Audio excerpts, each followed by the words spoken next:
রবিবাসরীয় mega প্রচারে বিধাননগর বিধানসভা তৃণমূল প্রার্থী সুজিত বোস ধামসা মাদল কীর্তন সহযোগে এক বর্ণাঢ্য শোভাযাত্রার মাধ্যমে সল্টলেকের ১১৬ নম্বর ওয়ার্ড থেকে শুরু হয় মিছিল। হুটখোলা গাড়িতে জনসংযোগ করেন তিনি। প্রচারে দলীয় কর্মীদের পাশাপাশি উপস্থিত ছিলেন বিভিন্ন ওয়ার্ড থেকে কাউন্সিলররা। এই জনমিছিলে তুলে ধরা হয় উন্নয়নের খতিয়ান, লক্ষ্মীর ভাণ্ডার থেকে শুরু করে বিভিন্ন প্রকল্পের প্রতীকী রূপ তুলে ধরা হয়।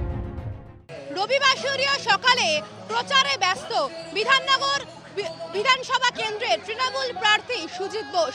মানুষের কাছে পৌঁছে যাচ্ছেন তিনি, জনসংযোগ সারছেন।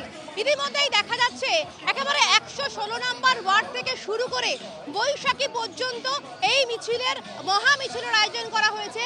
যে ছবি দেখা যাচ্ছে সেই ছবিতে একেবারে স্পষ্ট যে মানুষের কাছে তিনি পৌঁছে যাচ্ছেন এবং মানুষের কাছে পৌঁছানোর পর থেকেই কিন্তু তিনি একেবারে সকলের কাছে জনসংযোগ সারছেন, সকলকে পাশে থাকার আশ্বাস দিচ্ছেন। তার পাশাপাশি সকলকে তিনি একেবারে দূর থেকেই প্রণাম জানাচ্ছেন যে আর কয়েকদিনের অপেক্ষা, তারপরেই বিধানসভা নির্বাচন। জয়ের ব্যাপারে প্রবল আত্মবিশ্বাসী তৃণমূল প্রার্থী সুজিত বোস। তার কথায় প্রবলভাবে সাড়া পাচ্ছেন, জনসমর্থন রয়েছে তাদের সঙ্গে। প্রত্যেকবারই মানুষ তাকে জেতান, ফলে মানুষের প্রতি তার দায়িত্ব আরও বেড়ে যায়। সাড়া পাওয়ার ব্যাপারটা এই মিছিল দেখলেই বুঝতে পারবেন মানুষের কি সাড়া।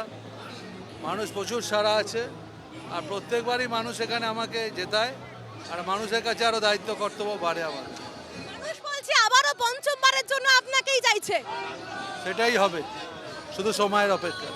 প্রচুর মানুষ আজকে এই মহা মিছিলে যোগদান করেছে, সর্বধর্ম সমন্বয়ের মানুষ এসছে, কি বলবেন? গত রোববারও মিছিলে এত এমনি মানুষ হয়েছিল, আজকেও তার থেকে বেশি হয়ে গেছে। প্রচার শেষ হয় বৈশাখীতে। সর্বধর্ম সমন্বয়ের এই মিছিলে বহু মানুষের উপস্থিতি চোখে পড়ে। যদিও ফের এই জনসমর্থনের প্রতিফলন ভোট বাক্সে পড়ে কিনা সেই উত্তর জানা যাবে ৪ঠা মে।